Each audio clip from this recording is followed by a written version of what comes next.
Welcome to compound learnings daily deep dive.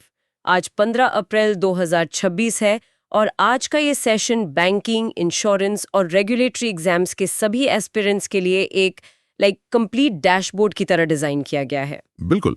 और session में आगे बढ़ने से पहले एक बहुत जरूरी इंस्ट्रक्शन है। सभी एस्पिरेंट्स को पहले इस सेशन को कॉन्सेप्चुअल अंडरस्टैंडिंग के लिए पूरा देखना चाहिए। हाँ, ये बहुत इंपॉर्टेंट है। राइट? मतलब जब कॉन्सेप्ट्स क्लियर हो जाएं, उसके बाद ही पीडीएफ फाइल को ध्यान से पढ़ें। आइडिया सिंपल है, पहले कॉन्सेप्ट फिर फैक्ट्स। मैं पूरी तरह अग्री करती हूँ। सिर्फ फैक्ट्स रट लेने से काम नहीं चलता।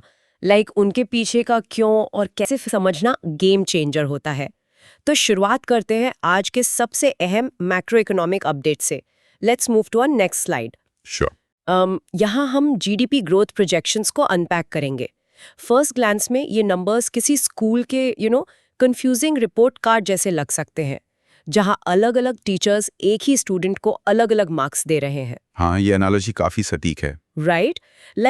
एडीबी यानी एशियन डेवलपमेंट बैंक ने इंडिया का प्रोजेक्शन 6.5% से अपग्रेड करके 6.9% कर दिया है, और इसके पीछे उन्होंने हाई कंज्यूमर स्पेंडिंग को रीजन बताया है।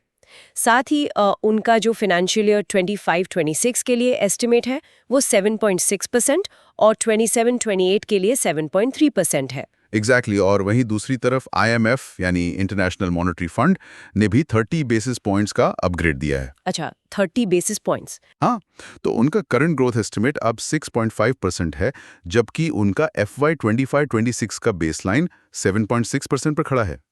और वर्ल्ड बैंक भी पीछे नहीं है, उन्होंने FY 27 के लिए 30 बेसिस पॉइंट्स का अपग्रेड देकर 6.6% की बात की है। ओके, और हमारी अपनी आरबीआई की मॉनेटरी पॉलिसी कमेटी उनका क्या कहना है? उनका ऑफिशियल फोरकास्ट तो FY 26-27 के लिए 6.9% है, राइट? बिल्कुल सही। और यहाँ एस्पिरेंट्स को बेसिस पॉइंट्स यानी बीपीएस समझना चाहिए। 100 बीपीएस का मतलब 1% होता है, तो 30 बीपीएस का अपग्रेड मतलब 0.3% का जंप। Make sense. अगर इस पूरी डेटा को हम क्लब करें तो FY 25-26 के लिए 7.6% का एक बहुत स्ट्रॉन्ग बेसलाइन एस्टिमेट बनता है, जिसमें ADB, IMF, world bank, RBI और क्रिसिल सब शामिल हैं। वाओ, मतलब एक कंसेंसस बन रहा है। पर कुछ थोड़े लोअर एस्टिमेट्स भी तो है ना। SBI 7.5% पर है, NSO और इंड्रा 7.4% पर है, और हमारा ऑफिशियल बजट 25-26 का एस्टिमेट 7.3% पे है। और आगे के एस्टिमेट्स थोड़े और कंजर्वेटिव हो जाते हैं। इकरा और क्रिसिल FY 26-27 के लिए 7.5% बोल रहे हैं। इकोनॉमिक सर्वे की रेंज 6.8% से 7.2% है। और ग्लोबल एजेंसीज, उनका तो और भी कम है शायद। राइट। यूएन का FY 25-26 के लिए 6.6% है, मॉर्गन स्टैनली 6.2, मूडीज 6.0 और गोल्डमैन सैक्स सबसे नीचे है 5.9% पर। तो मेरा सवाल यह है कि एक ही इकोनॉमी है, फिर इतने अलग अलग नंबर्स क्यों आ रहे हैं? ये डाइवर्जेंस इसलिए आता है क्योंकि हर संस्था के इकोनॉमिक मॉडल्स के पैरामीटर्स अलग होते हैं। ADB domestic high consumer spending पर फोकस कर रहा है, जो ग्रोथ बढ़ाता है, पर गोल्डमैन सैक्स या मूडीज ग्लोबल हेडविंड्स को ग्लोबल सप्लाई चेन इश्यूज को ज्यादा वेटेज देते हैं। अच्छा, समझ गई। तो वो थोड़ा कॉशियस अप्रोच ले रहे हैं। खैर, आर्थिक विकास की इस तस्वीर के बाद हमें उस चीज पर नजर डालनी होगी जो इस विकास को धीमा कर सकती है, और वो है महंगाई। Let's move to our next slide. बिल्कुल। इन्फ्लेशन डायनामिक्स बहुत क्रिटिकल है। तो ओवरऑल CPI यानी कंज्यूमर प्राइस इंडेक्स 3.4% पर आ गया है, जो कि फरवरी के 3.21% से बढ़कर 13 महीने के हाईएस्ट लेवल पर है। अगर हम इसे ब्रेक डाउन करें तो रूरल इन्फ्लेशन 3.63% है और अर्बन 3.11% है। राइट। और ये डेटा NSO ने मॉस्पी के अंडर रिलीज किया है। आरबीआई की जो टॉलरेंस रेंज है वो अभी भी 2% से 6% बनी हुई है। पर सबसे डराने वाली चीज फूड इन्फ्लेशन है। ये उछलकर 3.87% हो गया है। इसके पीछे वेस्ट एशिया कॉन्फ्लिक्ट और क्रूड ऑयल की सप्लाई चेन का रीजन बताया जा रहा है ना। एग्जैक्टली। वेस्ट एशिया में तनाव मतलब क्रूड ऑयल महंगा, तेल महंगा मतलब ट्रांसपोर्टेशन कॉस्ट ज्यादा, जिससे किसानों की सब्जियां मंडी तक आते आते महंगी हो जाती हैं। Yes. पर यहाँ एक बड़ा स्ट्रक्चरल शिफ्ट हुआ है बेस ईयर में। हाँ, ये मुझे बहुत इंटरेस्टिंग लगा। पुराना स्टैंडर्ड 2012 का था, जो 299 आइटम्स ट्रैक करता था। नया स्टैंडर्ड 2024 का है और 358 आइटम्स ट्रैक करता है। इसमें 59 नई मॉडर्न वस्तुएं हैं, लाइक OTT सब्सक्रिप्शंस और ब्रॉडबैंड। और इसके साथ एक एडिशनल नोट ये भी है कि जीडीपी और आईआईपी का बेस ईयर बदलकर 2022-23 कर दिया गया है।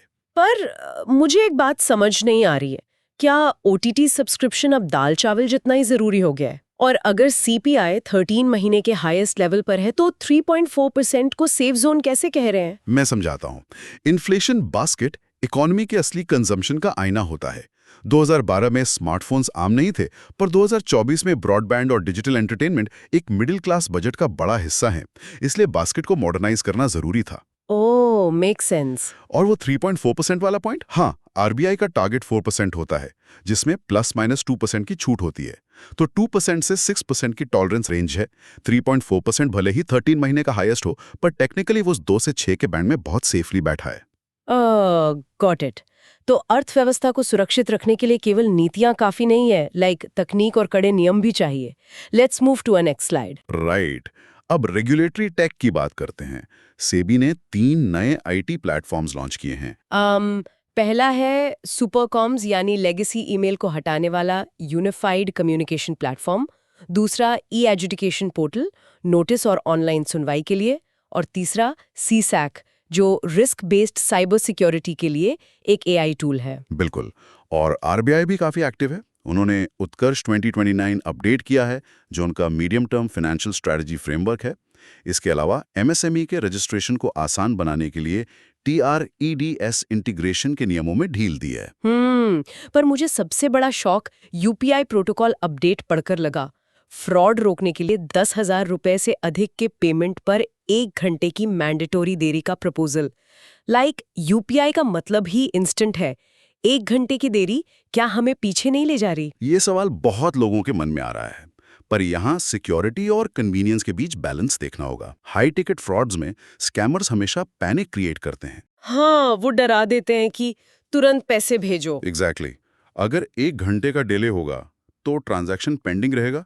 अगर यूजर को 20 मिनट बाद भी रियलाइज होता है कि वो स्कैम में फंस गया है, तो उसके पास वो पेमेंट कैंसिल करने की विंडो होगी। ओह, तो मतलब एक तरह से डिजिटल स्पीड ब्रेकर है। आरबीआई केवल नियम ही नहीं बना रहा है, बल्कि जो इन्हें नहीं मानते उन पर कड़ी कार्रवाई भी कर रहा है।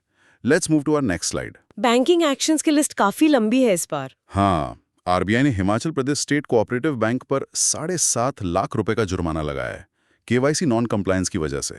और national urban cooperative bank Pratapgarh का तो लाइसेंस ही रद्द कर दिया। यहाँ एस्पिरेंट्स को याद रखना चाहिए कि लाइसेंस रद्द होने पर DIGCC डिपॉजिटर्स को 5 लाख रुपए तक की जमा राशि की गारंटी देता है। ये अच्छी बात है, पर उज्जीवन स्मॉल फाइनेंस बैंक की यूनिवर्सल बैंक एप्लीकेशन खारिज कर दी गई। इसके नियम बड़े सख्त हैं, लाइक 5 साल का ट्रैक रिकॉर्ड, 1000 करोड़ की नेटवर्थ और GNPA 3% से कम होना चाहिए। और कॉर्पोरेट अप्रूवल्स में MCA ने NSE को national coal exchange of India limited का नाम मंजूर कर दिया है। 100 करोड़ की शुरुआती पूंजी होगी और 60% हिस्सा NSE का होगा। राइट। और PPFS एसेट मैनेजमेंट को NPS के तहत पेंशन फंड स्पॉन्सर के लिए PFRDA की मंजूरी मिल गई है। पर मैं वापस उज्जीवन वाले पॉइंट पर आना चाहूंगी। हाँ, बताइए। लाइक ये तो ऐसा है जैसे रिटन एग्जाम पास करने के बाद इंटरव्यू में फेल हो जाना। ये 3% GNPA वाली सख्ती कुछ ज्यादा नहीं है? ज्यादा नहीं है, क्योंकि यूनिवर्सल बैंक पूरी इकोनॉमी के लिए सिस्टमैटिकली इंपॉर्टेंट होते हैं। अगर GNPA 3% से ज्यादा है तो मतलब बैंक की एसेट क्वालिटी वीक है। आरबीआई इकोनॉमी के साथ रिस्क नहीं ले सकता। समझ गए। जहां एक तरफ सख्त नियम है, वहीं दूसरी तरफ बैंकिंग सेक्टर में ग्राहकों के लिए नए और इनोवेटिव प्रोडक्ट्स भी लॉन्च हो रहे हैं। Let's move to a next slide. Fintech space में काफी बज है। वीजा और HDFC ने मिलकर limited edition FIFA world cup 2026 pixel credit card launch किया है, स्पेंड एंड विन कैंपेन के साथ। और रिलायंस जियो ने बैंक ऑफ बड़ौदा के साथ पार्टनरशिप की है। जियो फोन प्राइमा 4G के लिए Bob world lite app launch किया है। साथ ही BOB का बॉब संवाद मल्टीलिंगुअल AI प्लेटफॉर्म भी आ गया है। हाँ, और फोनपे ने SBI कार्ड के साथ को ब्रांडेड क्रेडिट कार्ड निकाला है, जिसमें पहले साल की फीस माफ है। CSB बैंक ने अपना स्मार्ट सेव अकाउंट लॉन्च किया है। पर इन सब में सबसे क्रेजी डेटा पॉइंट है UPI का। UPI के 10 साल पूरे हो गए हैं और सिर्फ मार्च 2026 में 64 बिलियन ट्रांजैक्शंस हुए हैं। ये संख्या तो दुनिया की पूरी आबादी से भी कई गुना ज्यादा है। सच में ये आंकड़ा भारत में डिजिटल फाइनेंशियल इंक्लूजन की तेज रफ्तार को दिखाता है। सब्जी वाले से लेकर बड़े मॉल्स तक सब UPI यूज कर रहे हैं। डिजिटल इंफ्रास्ट्रक्चर की इस अभूतपूर्व सफलता के साथ-साथ देश का फिजिकल इंफ्रास्ट्रक्चर भी तेजी से बदल रहा है। Let's move to our next slide. बिल्कुल, नेशनल इंफ्रास्ट्रक्चर में बहुत डेवलपमेंट हो रहा है। पीएम मोदी ने 213 किलोमीटर लंबे 6 लेन दिल्ली देहरादून इकोनॉमिक कॉरिडोर का उद्घाटन किया है। इसका बजट करीब 12,000 करोड़ रुपए है। और अमरावती राजधानी के लिए वर्ल्ड बैंक ने $340 मिलियन रिलीज कर दिए हैं। टोटल 800 मिलियन गिरवी रखे गए थे और एडीबी ने भी 800 मिलियन गिरवी रखे हैं। राइट। तेलंगाना में मिनिस्ट्री ऑफ सिविल एविएशन ने वारंगल और आदिलाबाद में 2 नए हवाई अड्डों को मंजूरी दी है। और एक बड़ा हेल्थ अपडेट, तेलंगाना ने कैंसर को नोटिफाइबल बीमारी घोषित कर दिया है। पॉलिटिक्स में भी हलचल है। बिहार में सम्राट चौधरी नए सीएम बने हैं नीतीश कुमार की जगह। और 11 अप्रैल से पैन इंडिया टोल प्लाजा पर सिर्फ फास्टैग और यूपीआई पेमेंट्स ही चलेंगे। और स्टार्टअप्स के लिए सरकार ने 10,000 करोड़ के कॉपस के साथ फंड ऑफ फंड्स 2.0 नोटिफाई किया है। मुझे यहाँ एक एनालॉजी दिख रही है। एक तरफ हम भौतिक राजमार्ग बना रहे हैं जैसे दिल्ली देहरादून, और दूसरी तरफ स्टार्टअप्स के लिए 10,000 करोड़ का ये फंड। ये एक फाइनेंशियल राजमार्ग की तरह है ना? बहुत ही ब्रिलियंट ऑब्जर्वेशन है। इंफ्रास्ट्रक्चर और गवर्नेंस दोनों ही राज्यों के और देश के विकास के लिए पैरेलल चलने चाहिए। बिल्कुल। तो राष्ट्र निर्माण के इस कार्य को ठोस रूप देने के लिए मजबूत संस्थागत साझेदारियों की आवश्यकता होती है। Let's move to our next slide. Institutional MOUs के लिस्ट काफी इंटरेस्टिंग है। एएनआरएफ सरल एआई विकसित कर रहा है। ये बहुत अमेजिंग है। ये जटिल रिसर्च को 18 भारतीय भाषाओं में सोशल मीडिया कंटेंट में बदलता है। और इंडिया पोस्ट ने पीएम म्यूजियम के साथ समझौता किया है लोकतांत्रिक विरासत को संजोने के लिए। मिनिस्ट्री ऑफ लेबर ने रोजगार के लिए एनसीएस पोर्टल के जरिए पोर्टर और गिगिन के साथ एमओयू साइन किया है। और मिनिस्ट्री ऑफ हेल्थ ने कम्युनिटी हेल्थ ऑफिसर्स यानी सीएचओज के लिए primary health care mobile app launch किया है। यूके की बर्कबेक यूनिवर्सिटी को यूजीसी की मंजूरी मिल गई है। बेंगलुरु में पहला ग्लोबल कैंपस होगा और डिग्री 60% सस्ती होगी। ये एजुकेशन के लिए बड़ा स्टेप है। डीकेन यूनिवर्सिटी और तेलंगाना ने अप्लाइड एआई इकोसिस्टम के लिए एमओयू साइन किया है।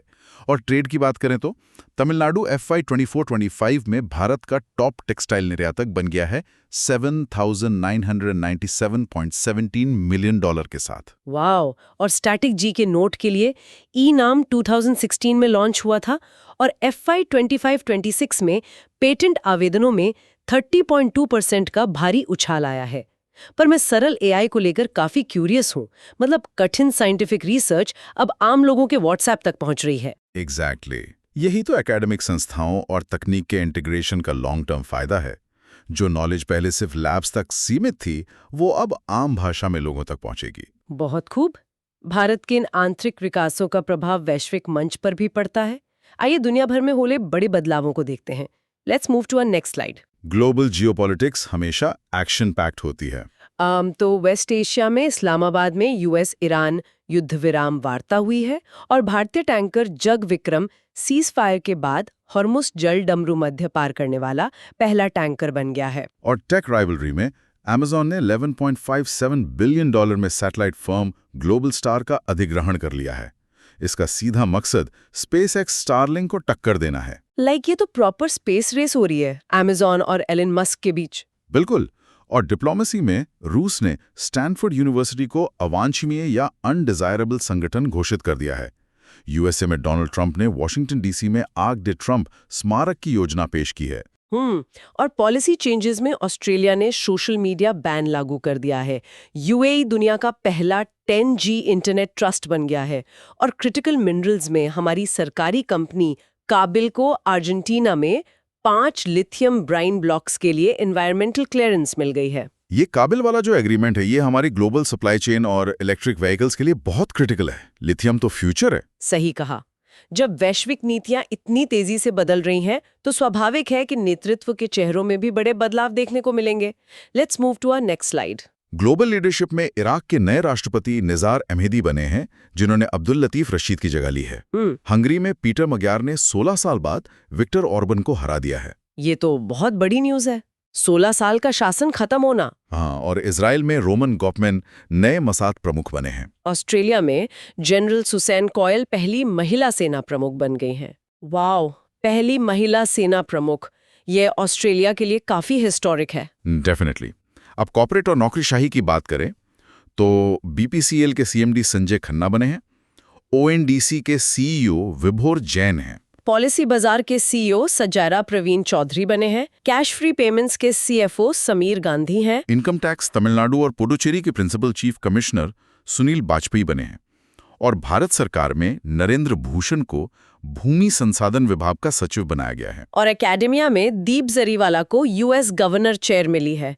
ये सारी नियुक्तियां सिर्फ नाम नहीं है, ये ग्लोबल राजनीति और कॉर्पोरेट दुनिया का फ्यूचर तय करती हैं। बिल्कुल सही। हर नई अपॉइंटमेंट अपने साथ एक नई पॉलिसी डायरेक्शन लाती है।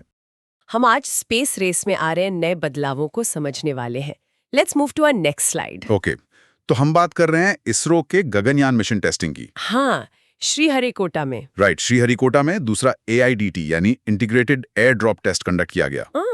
और जैसा कि हमने शुरू में बताया था, 5.7 टन के कैप्सूल को बोइंग चिनूक से 3 से 4 किलोमीटर की ऊंचाई से गिराया गया। हाँ, और ये जो हार्डवेयर है ये 2027 में HLVM-3 रॉकेट से लॉन्च होगा। अच्छा, 2027 में। लेकिन मुझे एक चीज समझनी है, इसरो और नासा दोनों ही अचानक से सिर्फ सैटेलाइट्स छोड़कर इन ह्यूमन और क्रू मिशंस पर इतना जोर क्यों दे रहे हैं? मतलब सडन शिफ्ट क्यों? देखिए, ये एक बहुत ही वैलिड सवाल है। दशकों तक ना स्पेस एक्सप्लोरेशन का मतलब था सिर्फ कम्युनिकेशन या वेदर सैटेलाइट्स भेजना। राइट, वही सुनते थे हम। हाँ, लेकिन अब फोकस शिफ्ट हो गया है सस्टेनेबल ह्यूमन प्रेजेंस पर। मतलब इंसान का वहां लंबे समय तक रहना। एग्जैक्टली। लेकिन इंसान को स्पेस में भेजना जितना मुश्किल है ना, उससे कई ज्यादा मुश्किल है उसे सुरक्षित वापस लाना। ओह, सर्वाइवल। बिल्कुल। ये जो IIDT टेस्ट हुआ है, ये कैप्सूल के पैराशूट और रिकवरी सिस्टम को एकदम चरम सीमा पर टेस्ट कर रहा है, ताकि जब 2027 में असली क्रू जाए ना, तो कोई भी टेक्निकल फेलियर ना हो। समझ गई। और असली क्रू जाने से पहले 2026 में एक प्रीकर्सर मिशन भी तो होने वाला है, राइट? जिसमें हमारा ह्यूमनाइड रोबोट उड़ान भरेगा। हाँ, व्योममित्रा। राइट, व्योममित्रा। व्योममित्र कोई आम रोबोट नहीं है। ये अंतरिक्ष में इंसानी शरीर पर पड़ने वाले दबाव, रेडिएशन और कैप्सूल के लाइफ सपोर्ट सिस्टम्स को मॉनिटर करेगा। मतलब वो एक टेस्टिंग डमी की तरह काम करेगा हमारे एस्ट्रोनॉट्स के लिए? बिल्कुल। और जब ये टेस्ट सफल होगा, तब हमारा असली क्रू उड़ान भरेगा। और आप सभी एस्पिरेंट्स को इन चारों एस्ट्रोनॉट्स के नाम एकदम याद होने चाहिए। हाँ, मैं पढ़ देती हूँ। प्रशांत बालकृष्णन नायर, अजीत कृष्णन, अंगद प्रताप और शुभांशु शुक्ला। परफेक्ट। और दूसरी तरफ नासा ने भी इतिहास रच दिया है। ओह हाँ, Artemis 2 mission. Right, Artemis 2 mission सफलतापूर्वक वापस लौट आया है। मतलब 50 से अधिक वर्षों में ये पहला क्रू लूनर मिशन था जो सक्सेसफुल रहा। वाओ, 50 साल बाद। इसके क्रू मेंबर्स के नाम भी काफी इंपॉर्टेंट होंगे फिर। हाँ बिल्कुल, Reid Wiseman, Victor Glover, Christina Koch और जेरेमी हेंसन। और मैंने पढ़ा था कि इनका जो ओरायन कैप्सूल है उसने करीब 252,756 मील्स की लंबी यात्रा की है। हाँ, और प्रशांत महासागर में पैसिफिक ओशन में सुरक्षित लैंड कर चुका है। 50 साल बाद चांद के करीब इंसान का लौटना ये कोई छोटी बात नहीं है। वाकई हम एक नए स्पेस एज में जी रहे हैं। बिल्कुल। और अंतरिक्ष में सर्वाइवल की इन तकनीकों को समझने के बाद अब ये देखना बहुत दिलचस्प होगा कि धरती पर हमारे सर्वाइवल और सुरक्षा के तरीके कैसे बदल रहे हैं। Let's move to our next slide. तो अब बात करते हैं डिफेंस ऑपरेशंस और साइबर सिक्योरिटी की। सबसे पहले इंडियन आर्मी। राजस्थान के महाजन फील्ड फायरिंग रेंज में अब अभ्यास ब्रह्मास्त्र आयोजित किया गया। राइट। और यहाँ बोइंग अपाचे यानी AH-64E अटैक हेलीकॉप्टर्स ने अपनी स्ट्राइक क्षमता का प्रदर्शन किया। लेकिन यहाँ हमारे सोर्सेज में अपाचे को टैंक्स इन द एयर कहा गया है। हाँ, हवा में उड़ते टैंक। अब थोड़ा रुकिए, मुझे इस टर्म पर डाउट हो रहा है। क्या डाउट है? मतलब टैंक्स तो भारी भरकम और आर्मर्ड होते हैं ना, जबकि हेलीकॉप्टर्स काफी नाजुक और फास्ट होते हैं।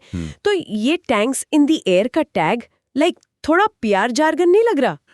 आपका डाउट एकदम नेचुरल है, लेकिन मैं बता दूं कि ये कोई PR जार्गन नहीं है। अच्छा। हाँ, अपाचे हेलीकॉप्टर को उड़ता हुआ टैंक इसलिए कहा जाता है क्योंकि इसका आर्मर इतना मजबूत होता है कि ये 23 mm की एंटी एयरक्राफ्ट गन की गोलियों को सीधे झेल सकता है। बाप रे। और इसके वेपन सिस्टम किसी भी ग्राउंड टैंक को मिनटों में तबाह कर सकते हैं। ओह, अब समझ में आया कि इसे टैंक क्यों कहते हैं। और सबसे अच्छी बात पता है क्या है? क्या? इस अभ्यास में सिर्फ अपाचे ही नहीं बल्कि HAL द्वारा बनाए गए हमारे स्वदेशी प्रचंड और रुद्र हेलीकॉप्टर्स ने भी पार्टिसिपेट किया। वाओ, मतलब ये सच में हवा में उड़ते हुए किले हैं और नेवी भी पीछे नहीं है। बिल्कुल नहीं। इंडियन नेवी ने हिंद महासागर में डिप्लॉयमेंट के लिए ना गोवा के INS हंसा में अपना दूसरा MH-60R हेलीकॉप्टर स्क्वाड्रन कमीशन किया है, जिसे INS 335 ऑस्प्रेस नाम दिया गया है। राइट, ऑस्प्रेज।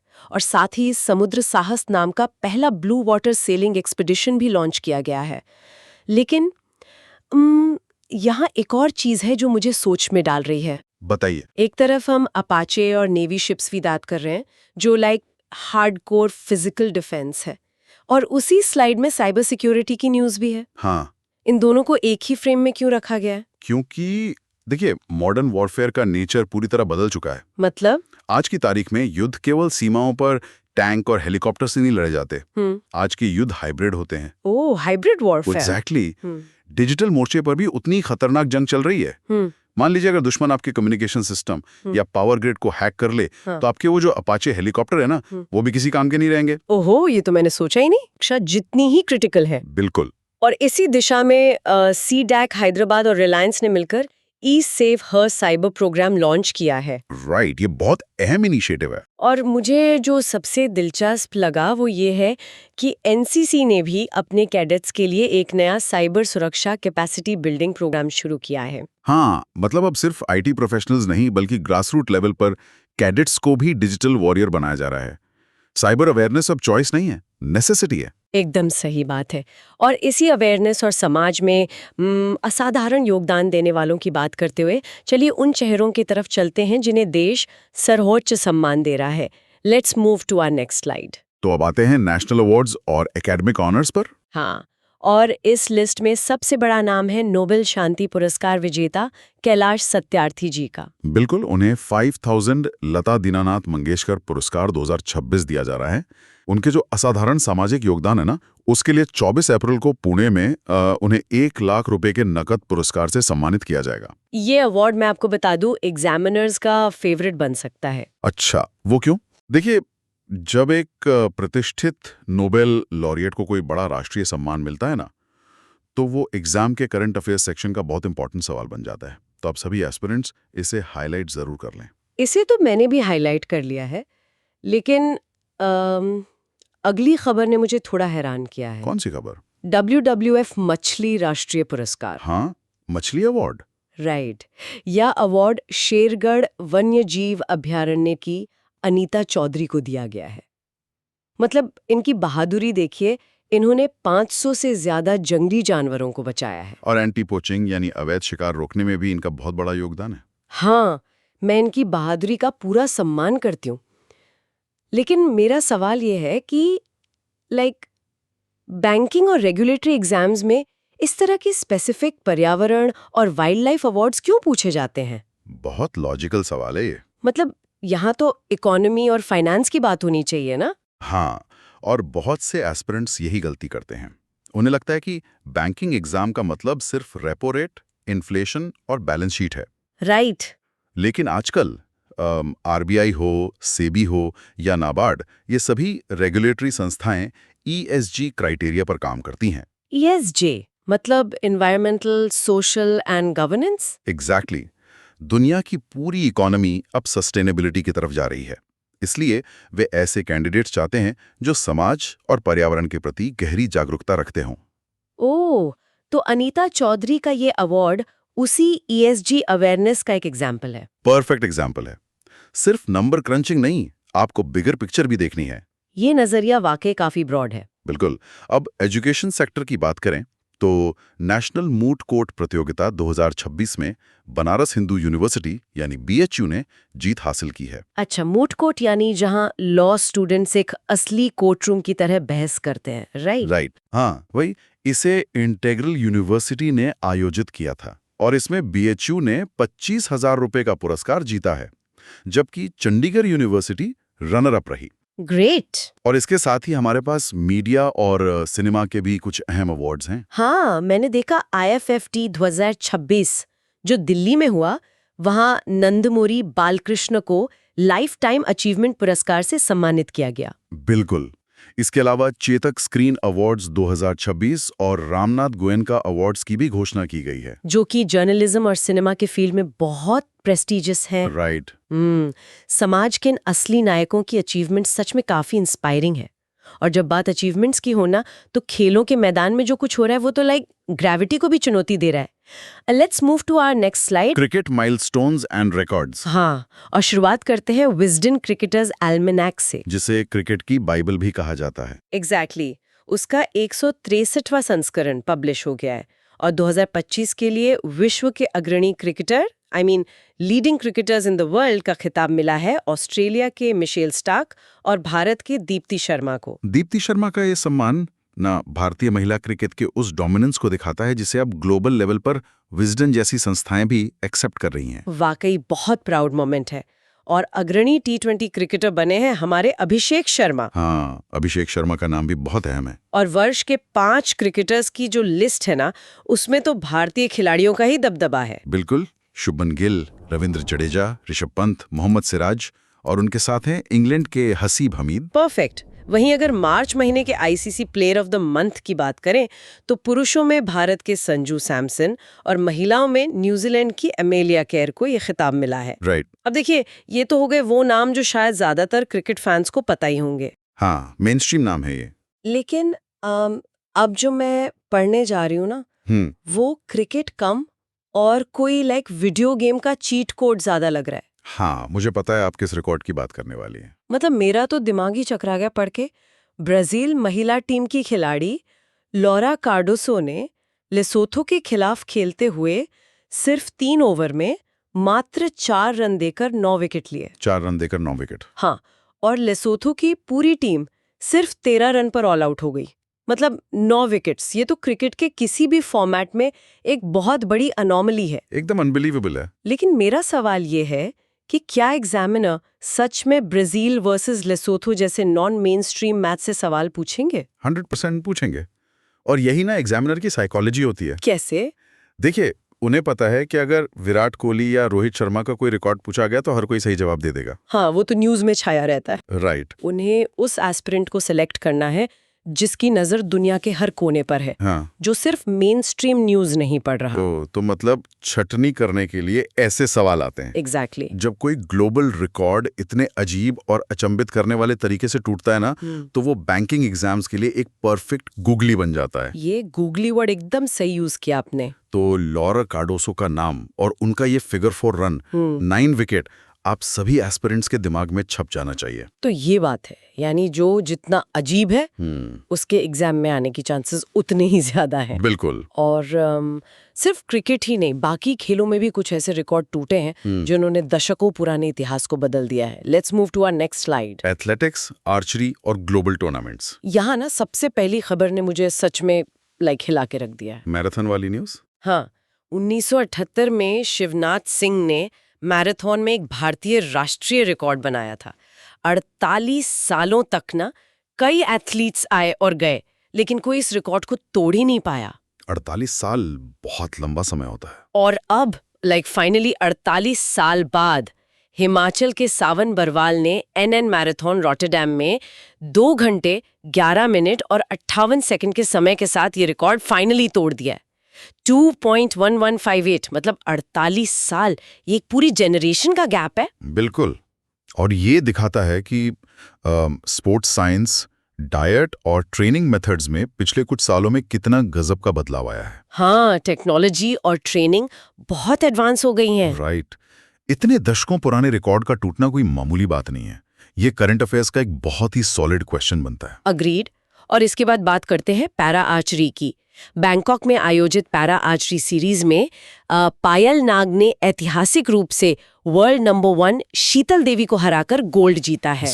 ये बहुत बड़ी न्यूज है। हाँ, क्योंकि शीतल देवी तो पहले से ही आर्चरी की दुनिया में एक बहुत बड़ा नाम है। राइट। बिल्कुल।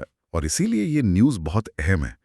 देखिए, जब कोई अनसीडेड या कम रैंकिंग वाला खिलाड़ी किसी वर्ल्ड नंबर 1 को हराता है ना, तो स्पोर्ट्स की दुनिया में इसे अपसेट कहा जाता है। अच्छा, अपसेट। हाँ, और एग्जामिनर्स ऐसे अपसेट्स को बहुत पसंद करते हैं क्योंकि ये दिखाता है कि गेम में कुछ अप्रत्याशित हुआ है, कुछ अनएक्सपेक्टेड। समझ गए? तो पायल नाग का ये अचीवमेंट बहुत ही हिस्टोरिक है और आप सभी एस्पिरेंट्स इसे स्टार मार्क कर लें। स्टार मार्क कर लिया है। अब टेनिस की दुनिया में चलते हैं, जहां जैनिक सिनर ने मोंटे कार्लो मास्टर्स जीत लिया है। और इसके साथ ही उन्होंने वापस वर्ल्ड नंबर 1 का स्थान हासिल कर लिया है। ग्रेट।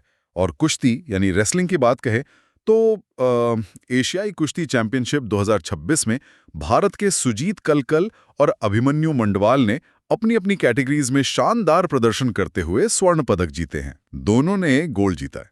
बहुत बढ़िया। और अंत में कुछ अहम ब्रांड एम्बेसडर्स के अपॉइंटमेंट्स भी देख लेते हैं। हाँ, एक्टर रणवीर सिंह को जिंदल स्टेनलेस स्टील के लिए ब्रांड एम्बेसडर नियुक्त किया गया है। और वहीं स्पोर्ट्स की दुनिया से इंटरनेशनल एथलीट ब्लांका व्लासिक को वर्ल्ड 10 के बेंगलुरु 2026 के लिए एम्बेसडर बनाया गया है। तो खेल के इन बेहतरीन पलों को डिस्कस करने के बाद अब मुझे लगता है हमें अपने कैलेंडर के पन्नों को पलटना चाहिए, क्योंकि अप्रैल का ये हफ्ता ना ऐतिहासिक दिनों से भरा पड़ा है। Let's move to our next slide. तो यह है 11 से 15 अप्रैल के बीच की टाइमलाइन। और ऑनेस्टली यहाँ इतने सारे महत्वपूर्ण दिन और त्योहार एक साथ हैं कि किसी भी एस्पिरेंट का दिमाग कंफ्यूज हो सकता है। हाँ, डेट्स याद रखना थोड़ा ट्रिकी होता है। मैं एक बार जल्दी से लिस्ट पढ़ देती हूँ। 11 अप्रैल विश्व पार्किंसंस दिवस, जिसकी थीम है bridge the care gap. Right. 13 अप्रैल सियाचिन दिवस, जो 1984 के ऑपरेशन मेघदूत की याद दिलाता है। और इसी दिन जलियांवाला बाग की 117वीं वर्षगांठ भी है। 14 अप्रैल अंबेडकर जयंती। उनका जन्म 1891 में महू में हुआ था और ये उनकी 136वीं जयंती है। साथ ही 14 अप्रैल को बैसाखी और पूथंडू भी है। बिल्कुल। और 15 अप्रैल यानी आज का दिन, आज पोइला बोईसाख, बोहाग बिहू, हिमाचल दिवस और अंतर्राष्ट्रीय वेलनेस दिवस, ये सब एक साथ मनाए जा रहे हैं। बहुत सारे दिन हैं। वही तो, इतने सारे दिन, इतनी सारी डेट्स, इन्हें मेमोराइज करने का कोई स्मार्ट तरीका है क्या आपके पास? बिल्कुल है। देखिए, इन्हें रटने के बजाय ना कैटेगराइज कीजिए। कैटेगराइज कैसे? हेल्थ और मेडिकल से जुड़े दिनों को एक बकेट में डालिए, जैसे पार्किंसंस डे और वेलनेस डे। ओके। पार्किंसंस एक न्यूरोलॉजिकल बीमारी है और इसकी theme bridge the care gap सीधे हेल्थ केयर एक्सेसिबिलिटी की बात कर रही है। समझ गए। फिर दूसरा बकेट है सैन्य और इतिहास का, जैसे जलियांवाला बाग और सियाचिन दिवस। और तीसरा बकेट फेस्टिवल्स का हो गया। एग्जैक्टली। हार्वेस्ट फेस्टिवल्स जैसे बैसाखी, बिहू, पोइला बोईशाख और पुथंडू। इस तरह चंक्स में याद करना ना हमेशा आसान होता है दिमाग के लिए। ये कैटेगराइजेशन वाली अप्रोच बहुत प्रैक्टिकल है सच में। हाँ। और वैसे अगर हम 13 अप्रैल के सियाचिन दिवस की बात करें ना, तो 1984 के ऑपरेशन मेघदूत के दौरान हमारे सैनिकों ने -50 डिग्री तापमान में जो शौर्य दिखाया था, उसे याद करते ही रोंगटे खड़े हो जाते हैं। बिल्कुल, वो अदम्य साहस था। और उसी साहस से जुड़ी हमारी आज की श्रद्धांजलि यानी ऑबिचुरी भी है। कर्नल सोनम वांगचुक का 61 वर्ष की आयु में निधन हो गया है। बहुत ही दुखद खबर है। हाँ, और उन्हें पूरे देश में ना लद्दाख के शेर यानी लायन ऑफ लद्दाख के रूप में जाना जाता था। 1999 के कारगिल युद्ध, जिसे हम ऑपरेशन विजय कहते हैं, उसके दौरान उन्होंने जो बहादुरी दिखाई थी, उसके लिए उन्हें देश के दूसरे सबसे बड़े वीरता पुरस्कार महावीर चक्र से सम्मानित किया गया था। कर्नल वांगचुक को हमारी भावभीनी श्रद्धांजलि। जी। और एग्जाम के नजरिए से मैं एक बात स्पष्ट कर दूं यहाँ। बताइए। ये सिर्फ एक करंट अफेयर की न्यूज नहीं है। जी। लद्दाख का शेर किसे कहा जाता है, ये सवाल सीधा आपके स्टैटिक जीके के सेक्शन में पूछा जाएगा। ओह, राइट। हाँ, और आपको इसका सटीक उत्तर एकदम पता होना चाहिए। वाकई ऐसे शूरवीरों का इतिहास ही हमारी स्टैटिक जीके का सबसे मजबूत हिस्सा होता है। Let's move to our next slide. Terminal override. हाँ, ये है हमारा नॉलेज चेक सेगमेंट। अब मैं एक्सपर्ट से कुछ रैपिड फायर सवाल पूछूंगी। देखते हैं कि क्या हम बिना नोट्स देखे इनके पीछे का मैकेनिज्म याद कर पाते हैं या नहीं। मैं बिल्कुल तैयार हूँ। रेडी? तो सवाल नंबर 1, 2024 तक रिटेल इन्फ्लेशन यानी सीपीआई मापने के लिए संशोधित आधार वर्ष और वस्तुओं की कुल संख्या क्या है? इसका सही उत्तर है 2024 बेस ईयर और वस्तुओं की संख्या है 358 आइटम्स। परफेक्ट। और अगर मैं इसके पीछे का लॉजिक बताऊं ना, हाँ, तो बेस ईयर बिल्कुल एक रेस की स्टार्टिंग लाइन की तरह होता है। अगर आप 2024 को अपना स्टार्टिंग पॉइंट फिक्स नहीं करेंगे, तो आप ये मेजर ही नहीं कर पाएंगे कि इन्फ्लेशन रूपी धावक कितनी तेजी से भाग रहा है। Brilliant explanation. अब सवाल नंबर 2, ANRF रिसर्च पेपर्स को 18 भारतीय भाषाओं में अनुवाद करने के लिए कौन सा AI प्लेटफॉर्म विकसित कर रहा है? ये है सारल AI। करेक्ट? देखिए, जो रिसर्च पेपर्स पहले सिर्फ अंग्रेजी में छपते थे, अब सारल AI उन्हें 18 भारतीय भाषाओं में ट्रांसलेट करेगा, ताकि ज्ञान केवल एक भाषा तक सीमित ना रहे। बहुत ही शानदार इनिशिएटिव है। सवाल नंबर 3, हाल ही में RBI द्वारा किस संस्थान का यूनिवर्सल बैंक लाइसेंस के लिए आवेदन वापस कर दिया गया है? Ujjivan small finance bank. सही जवाब। और मैं बता दूं कि ये बैंकिंग सेक्टर का एक बहुत बड़ा डेवलपमेंट है। RBI का इस एप्लीकेशन को वापस लौटाना या रिटर्न करना साफ दिखाता है कि यूनिवर्सल बैंक बनने के लिए कंप्लायंस और रेगुलेशंस आज की डेट में कितने सख्त हो चुके हैं। एकदम सही एनालिसिस। और हमारा आखिरी सवाल नंबर 4, 5वां लता दीनानाथ मंगेशकर पुरस्कार 2026 किसे प्रदान किया गया है? इसका जवाब तो बहुत सिंपल है, नोबेल शांति पुरस्कार विजेता कैलाश सत्यार्थी जी। तो एक्सीलेंट। मुझे उम्मीद है कि हमारे एस्पिरेंट्स ने भी अपने दिमाग में ये सारे जवाब सही सोचे होंगे। बिल्कुल, अगर उन्होंने ध्यान से सुना है तो इसी के साथ हमारे आज के डेटा पॉइंट्स और एनालिसिस का ये सफर पूरा होता है। लेकिन जाने से पहले हम आपको एक विचार के साथ छोड़ना चाहते हैं। Let's move to our next slide. Screen पर एक बहुत ही पावरफुल कोट लिखा है। हाँ, मैं पढ़ती हूँ। There is no substitute for hard work. Review your data, synthesize your notes, command the exam. Compound Learning 2026. बहुत ही स्ट्रांग मैसेज है। वाकई ये कोट अपने आप में सब कुछ कह देता है। देखिए, शॉर्टकट से आप कुछ फैक्ट्स रट तो सकते हैं, लेकिन जब एग्जाम का असली प्रेशर होता है ना, तब सिर्फ आपकी कड़ी मेहनत और कॉन्सेप्ट्स की क्लैरिटी ही काम आती है। और मैं आप सभी को एक अंतिम विचार के साथ छोड़ना चाहता हूँ। प्लीज। हमने आज अल्बानिया के AI मंत्री DLR और भारत के सारल AI की बात की।